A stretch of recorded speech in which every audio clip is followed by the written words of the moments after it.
Në lajme ndër të tjera do të njëjë banorët e Zagorias kundërshtuan kërkimet e kompanisë Shell për gaz e naftë në parkun kombëtar të Zagorias. Pas për Zagorias, dëgjesa e radhës ishte në Tepelen zonë ku nga kërkimet preken disa fshatra.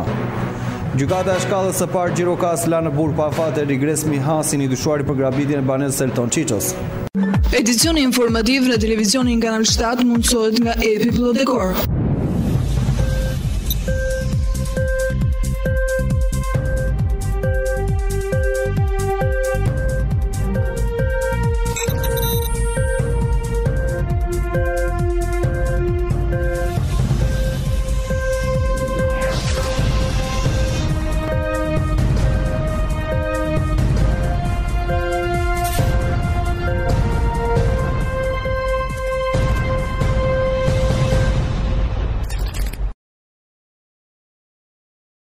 Ju përshëndes të nderuar teleshikues televizionit Kanal 7, jemi në edicionin informativ. Banorët e Zagorias kundërshtuan kërkimet e kompanisë Shell për gazet e naftë në parkun kombëtar të Zagorias, sot protestohet në Tiranë. Banorët e zonës së Zagorias kanë protestuar një ditë më parë për kërkimet për naftë në parkun kombëtar.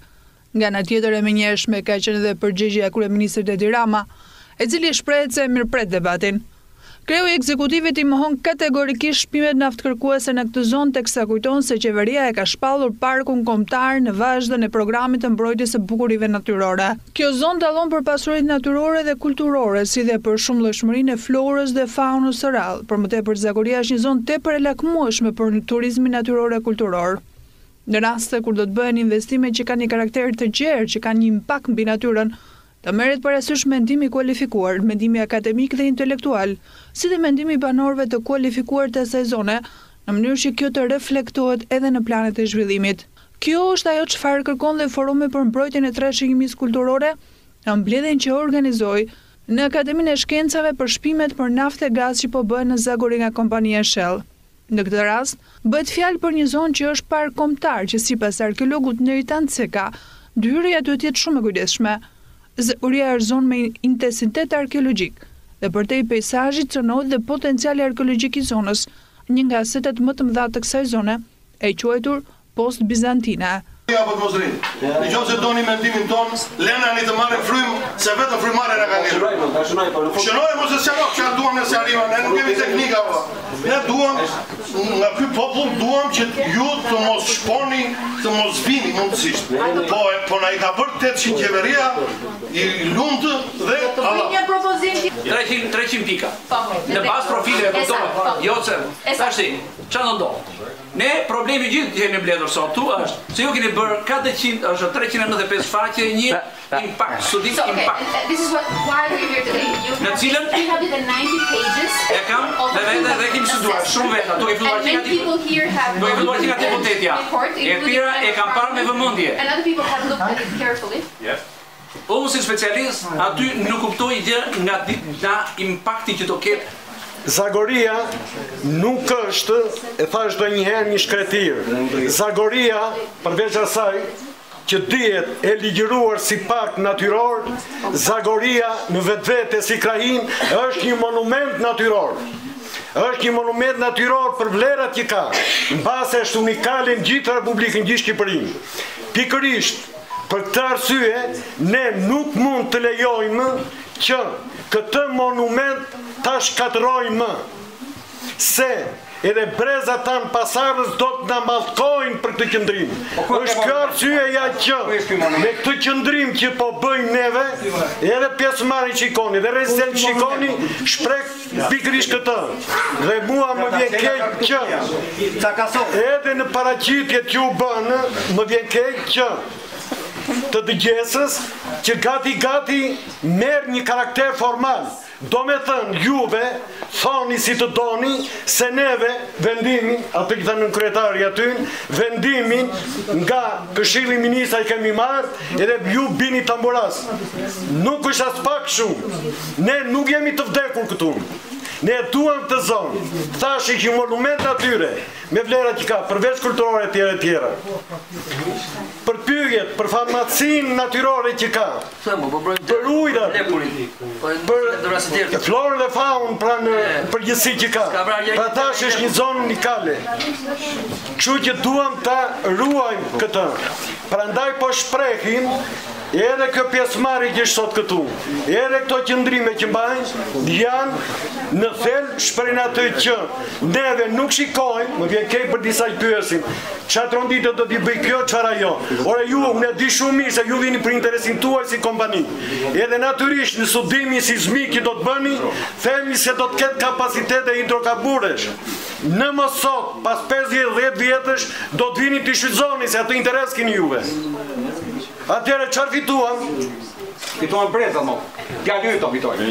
Pusho ti ku të pra, këtë mendim kam që ne e kundërshtojmë me forcë këtë projekt në zonën e Zagorisë, edhe do të kumgulim deri në fund. Edhe në ato që thanas aty, që edhe për ndryshimin e VKM-s e tjera ndryshojnë. Pra, në Zagorie, në këtë monument natyre, të mos e ç'bëjmë. Banorët e Zagorisë, të cilët janë kundër shpimeve me eksploziv, kanë paralajmëruar protesta dhe më e afërta është sot një protestë, marshim nga sheshi Skënderbej te Ministria e Energjetikës, më tej te Ministria e Turizmit dhe Kryeministria, në mbrojtje të Zagorisë, Lunxhërisë, Libohovës dhe luginës së Vjosës e kanonit të Oltës. Pas Zagorisë, dëgjesa e radhës ishte në Tepelen, në zonë ku nga kërkimet preken disa fshatra. Pas dëgjesës në Zagorie për kërkimet e kompanisë Shell për gazin e naftën, dëgjesa e radhës ishte në bashkinë e Tepelenës, ku gjithashtu do të zhvillohen kërkimet. Në fakt kompania po kryen procedurën e saj, pik për pik duke sqaruar popullatën për të vijuar më pas me punën. Ajo që bie në sy edhe në këtë dëgjesë është fakti se nuk sqarohet sakt cili është dëmi në fshatra turistik si Peshtan Lekël, një fshat që është burimi kryesor i ujit që furnizon qytetin Tepelenës, apo fshatrat Hormov me Zhgoran, Dragot e të tjerë. Kryetari i bashkisë Termet Peçi shpreu shqetësimin për dëmet që mund të shkaktohen, ai kërkoi gjithashtu një dëgjesë më të gjerë. Mendojmë që ndofta këtu do të cënohet ndotja mjedisore dhe është një shqetësim i madh për të gjithë këtë komunitet dhe për të gjithë këta banorë, ku mendoj që mund të ketë dëmtime të natyrës që aktualisht deri më sot këto nuk janë prekur nga dora e njerëzit. Një fakt tjetër, si është folën më lart, në këtë njësi administrative të njësisë qendër të Belen preken 5 fshatra. U fol që edhe prioritare ka qenë në programin qeveritar, që është fshati Peshtan që vjen tek programi 100 fshatrave, por gjithashtu është Lekli, është Hormova, është Mezhgorani, Dragoti. Ajo që na shqetëson më shumë është që gjatë këtyre ndërhyrjeve dhe këtyre punimeve ne dim shumë mirë që rrjeti i ujit të pishëm në qytetin e Tepelenës furnizohet nga fshati Lekli. Mos ndofta do të kemi humbje të burimit kryesor të furnizimit me ujë të pishëm të gjithë qytetit. Dhe e njëjta gjë unë do të thosha në vazhdimsi që me këto ndërhyrje dhe me këto punime ndofta mund të ketë devijim si lumi Vjos, që është lumi i fundit i egër në Evropë, që është mbrojtur edhe nga njësia vendore, por edhe nga shoqëria civile evropiane, dhe ndofta lumi Drino. Për këtë arsye unë do të thosha që ndofta do të bëj një dëgjesë më gjerë bashkë me kryetarët e fshatrave, por unë do të thosha të shkelet terreni në të 5 fshatra të bëhet një dëgjesë me gjithë përfshirjet e të gjithë banorëve. Për ato sa u folën në lart, pastaj ato përgjigjet mund t'i marrim nga specialistët tuaj dhe të fundit fare unë do ta mbyllja kështu që pasuria dhe aseti më i madh përveç se kësaj bukurie që ka fal vet natyra, unë do të thosha është dhe virgjëria aktuale, që është kjo zonë është e paprekur. Edhe njëherë nuk jemi absolutisht kundra investimeve, jemi pro investimeve, por në bazë të ligjit, ligjesa publike, sqarimi, detajet, çfarë preket dhe çfarë nuk preket, çfarë synohet dhe çfarë nuk synohet në këtë zonë. Faleminderit. Por kjo dhe ideja se si do të punohet, edhe se unë kam parasysh këtu do të bëhen rreth 3000 shpime.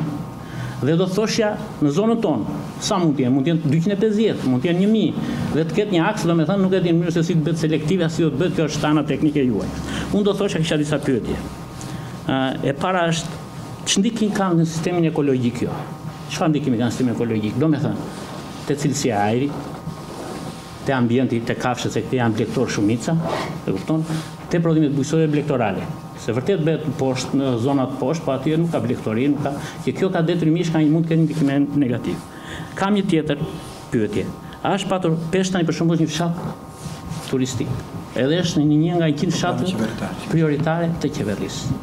Si, do me të kam pyetje të cila nuk e di kush përgjigjet, si e shikoni? A është parashikuar? Është tek një objekte tuaja këtë? Është patur parasysh? Dhe si o di shmangën këtij problemi që mund të ketë? Ne tham, jemi mbështet gjithmonë, mos na merrni.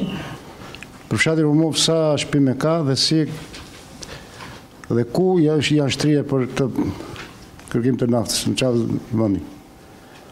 Praktikisht duhet harta e fshatit dhe ku zona toka bujqësore, toka kullota, ujë dhe ujë fshatit ton nga largje. Se unë e shoh që është në kryet fshati. Do kemi një kryqëzim të dytë. Rregull, unë e shoh që është në kryet fshati. Nuk është në fund të fshatit. Si kuptove, flas që unë sepse na preket interes i ujë. Ka planifikuar për vitin 2019 të kryej punime seizmike për kërkimin e naftës dhe të gazit në bllokun 4. Atëherë, kjo është faza fillestare, faza e parë e studimeve për kërkimin e naftës. Dhe në bazë të këtyre studimeve, mbasi këto interpretohen, arrihet në rezultatin që ka në i farë interesi apo s'ka interes. Arrihet edhe në një rezultat tjetër që këto punime janë të mjaftueshme apo s'janë të mjaftueshme, se mund të lidhë nevoja për të kryer punime të tjera, për të sqaruar zonën, për të parë nëse kemi objekte, struktura apo nuk kemi për kërkimin e naftës dhe gazit. Pra, kjo është thjesht një fazë studimore. Në gjithë qarkun e Gjirokaster përmet Tepelen që është bloku 4, parashikohen të kryen rreth 212 km profile seizmik.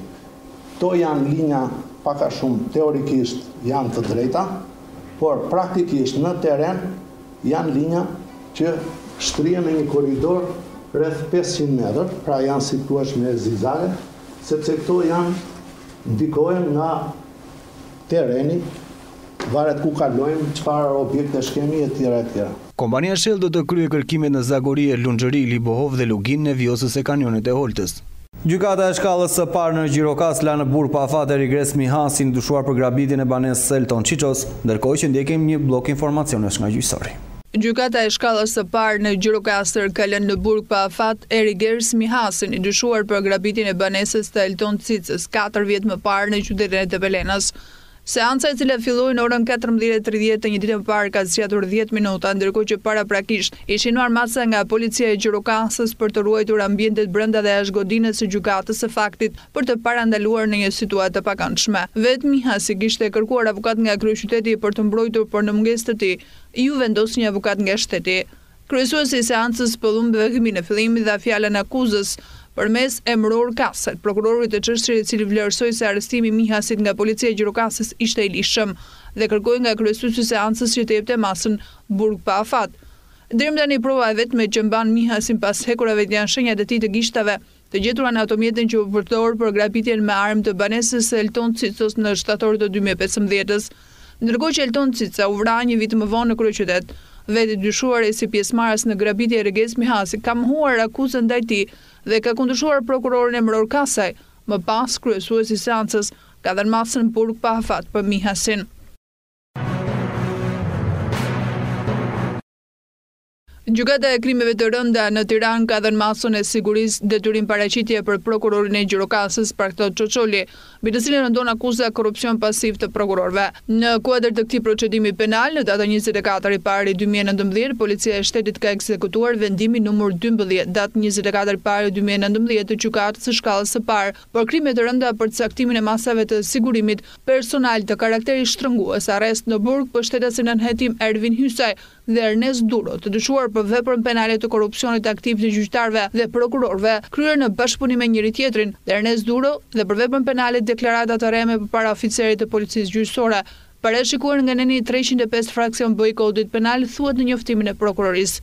Kurse për të hetuarin Spartak Çoçoli, dyshuar për vepër penale të korrupsionit pasiv të gjyqtarëve, prokurorëve dhe funksionarëve të tjerë të drejtësisë, parashikuar nga neni 319, fraksion Ç i Kodit Penal, është nxjerrë masa e sigurimit personal e karakteri shtrëngues, detyrim për të paraqitur në policinë gjyqësore dhe masa e sigurimit personal e karakteri ndalues, pezullimi ushtrimit të një detyre të shërbimit publik, parashikuar nga neni 234 dhe 242 i Kodit Penal, thuhet në deklaratë. Përqendrohemi në këto momente në zhvillim më të fundit nga rajoni dhe bota.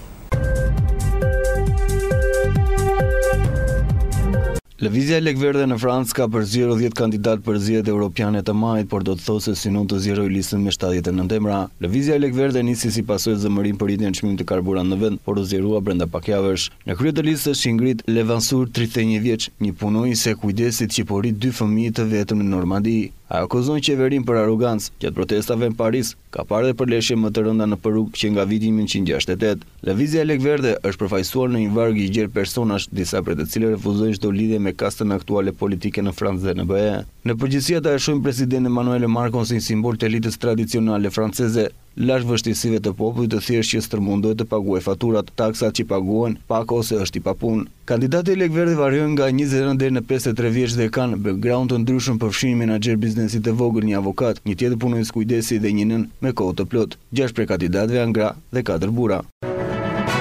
Një val ekstrem të nxehtë në Australi çon në vdekjen e mbi 90 kuajve të egër, thanë autoritetet. Banorët i gjetën kafshë të ngodhura në një pellg të tharë pranë qytetit Alice Spring në territorin verior. Australia ka përjetuar 2 javë të nxehtësisë ekstreme që kanë thyer 10 rekorde në mbar vendin. Te në qyteti Adelaide regjistroi temperaturën më të nxehtë ndonjëherë, 46.2 gradë Celsius. Ka pas raporte për ngordhje masive të lakuriqve. Vendas në New South Wales, rreth 1 milion peshq janë gjetur të ngordhur pranë mbrigjeve të lumeve në këtë rajon. Autoritetet kanë bërë thirrje njerëz që qëndrojnë në ambiente të mbyllura dhe të minimizojnë aktivitetin fizik. Papa Francesco nisi vizitën e tij në Panama me një thirrje drejtuar lider politik për të refuzuar gjithë format e korrupsionit, fjalim që ai mbajti para komunitetit diplomatik. Është një ftesë për të jetuar një thellësi dhe transparencë me një ndjesi të qartë përgjegjësie për të tjerë dhe botën, të bëjmë një jetë që demonstron se shërbimi publik është një sinonim i ndershëm dhe i drejtësisë dhe kundërshton të gjitha format e korrupsionit, u shpreh ai. Papa Francesco do të hapë zyrtarisht ditën botërore të rinisë që ka mbledhur rreth 200.000 katolik të rinj nga e gjithë bota në Panama. Papa 82 vjeçar do të qëndrojë për 5 ditë në vend dhe pas mbritjes nga avioni ai u prit nga presidenti Juan Carlos Varela. Fjalimet e papës në ditën botërore të rinisë zakonisht prekin tema si varfëria, korrupsion dhe dhuna me të cilën përballen shumë emigrantë në udhëtimet e tyre të shpresës. Grupe pelegrini të rinj janë drejtuar vend të vogël të Amerikës qendrore prej ditësh. Papa do të mbajë 2 mesha të hapura në Panama City, si dhe do të vizitojë sëmurët me HIV/AIDS të shtunën. Ai do të vizitojë edhe një qendër burgimi të rinj dhe do të dëgjojë rrëfimet e dënuarve. Situata në Venezuelë pësoni për shkallëzim të menjëhersh pas vendimit të Shtetit të Bashkuar të Amerikës për të njohur liderin opozitar Juan Guaido si president të përkohshëm të vendit. Lider venezuelan Nicolás Maduro përgjigj sfidues këtij veprimi të Washington duke ndërprer marrëdhënie me Shtetet të Bashkuara. Diplomatë amerikanë ja dhënë 72 orë kohë për t'u larguar, po për shërbar Maduro nuk ka asnjë autoritet ndaj veprimit i konsiderohet i pavlerë. Maduro ka qeverisur vendin që kur fitoi shumë ngushtësi zgjedhën vit 2013 pas vdekjes së udhëheqësit të tij Hugo Chavez, që për të erë udhëheqësi venezuelan konsideruar kontrollin mbi institucionet kyçe shtetërore përfshi gjykatën e lartë, si dhe atë që konsiderohet si burimi kryesor të ardhurat të vendit, kompaninë shtetërore të naftës. Në drejtimin e tij ekonomia është shënuar krejtësisht duke e zhitur Venezuelën në varfëri, e thelluar duke detyruar miliona njerëz të largohen. Mbi regjimin e Maduros rëndoi një sër sanksionesh perëndimore. Ai bëri betim për një mandat të dytë 6 vjeçar në krye të shtetit në muaj maj. Në zgjedhjet shumë polemizuese prezidenciale bojkotuar nga opozita, e kritikuar ashpër nga fuqitë perëndimore dhe shumica e vendeve të Amerikës Latine. Tani studi janë drejtuar tek Maduro pasi gjithë duan të shohin nëse do të arrijë të shmang frakturimin e elitës për të ruajtur kontrollin, sidomos mbi ushtrinë. Në Kilim Fqinj, sa kaq mira vet dolën protestë kundër tij, ndërsa një vendesh të Amerikës Jugore e njën gjithashtu kreun e opozitës Guaido si president të përkohshëm dhe Bashkimit Evropian bëri thirrje për mbajtjen e zgjedhjeve të lira në mënyrë që të rivendosë demokracia. Duke në pas zhvillimin nga rajonet e bota, përqendrohemi sërish me informacione në vend. Vijon dhe në vështirësi si shkakje të borë zona e Kolemi dhe Kurveleshit në qarkun e Gjirokastrës. Situata e rreshtive të Dëborës në qarkun e Gjirokastrës, edhe pse është e përmirësuar ndjeshëm, ka 2 zona problematike. Sipas informacioneve të marra nga prefektura e Gjirokastrës, njësia administrative Picar, Bashkia e Gjirokaster dhe konkretisht aksi rrugor Rehov-Golem është i bllokuar pasi ka një trashësi të borë 50 cm. Në Bashkinë Përmet, situata paraqitet e qetë, në Bashkinë Kërcyr, situata paraqitet e qetë, në Bashkinë Memaliaj, situata paraqitet e qetë pa probleme. Në Bashkinë Tepelen, rruga rurale, njësia administrative Kurvelesh është kalueshme me zinxhir, trashësia e Dëborës 40 cm. Në Bashkinë Dropull, situata paraqitet e qetë. Rrugët në njësinë administrative Zagori, Bashkia Libohov, lëvizjen e mjeteve me zinxhir. Furnizimi me energji elektrike është bërë normalisht në të gjithë qarkun e Gjirokastës. Gjithashtu yçelësat kanë furnizuar normalisht me ujë të pishëm. Procesi mësimor zhvillohet në të gjitha institucionet arsimore të qarkut Gjirokaster, përjashtuar njësinë administrative Kurvelesh, Bashkia Tepelen. Mësimi për ditën e sotme zhvillohet me orë të reduktuara. Nga ana tjetër në vëzhgim bahen dhe prurjet e lumit vjosa që janë në nivelin e 2.3 metrave. Të gjitha rrugët nacionale janë të hapura. Përshëndrojmë këto mendet tek parashikimi i motit, ku grafika na një me motin për ditët në vijim.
Gjirokaster.online, faqja e zërit ton të përbashkët. Mjafton një klik dhe aty do të gjeni lajmin që ju kërkoni. Channel 7 Gjirokaster online. Mund të na ndiqni kudo ku ju ndodheni. Lajme minut pas minute, emisione, kronika, shtypi i ditës, fotolajm, kultur, kuriozitete, kuzhinë, sport, transmetim live. Channel 7 Gjirokaster.online. Ajo që ju duhet. Zëri joni përbashkët.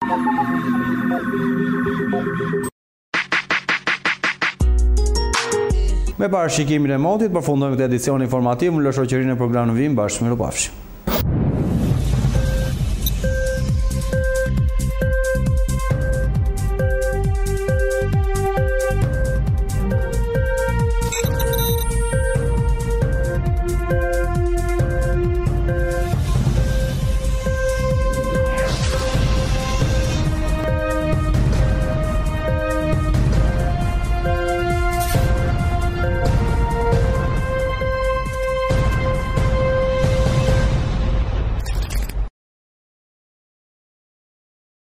Edicioni informativ në televizionin Kanal 7 mundësohet nga Epi Plot Dekor.